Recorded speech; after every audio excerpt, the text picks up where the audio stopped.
Un amas de ferraille, c'est à peu près tout ce qu'il reste de la sucrerie Cuba Libre.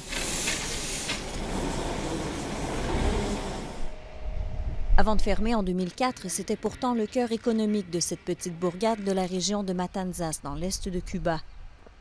Le sucre, c'était toute la vie des gens qui vivaient ici. Et en changeant cela, la vie a changé.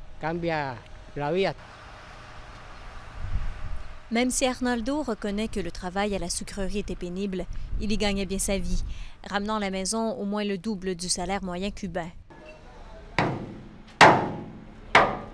Mais aujourd'hui, les seules personnes qui travaillent encore sur le site de l'usine sont celles chargées de la démolir.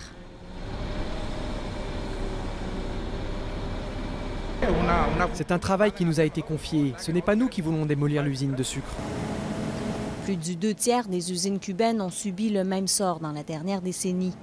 Pourtant, la petite île a déjà été reine des exportations de sucre au niveau mondial. Après la Révolution, c'était d'ailleurs l'une des ambitions de Fidel Castro qui voulait faire de la canne à sucre l'épine dorsale de l'économie cubaine.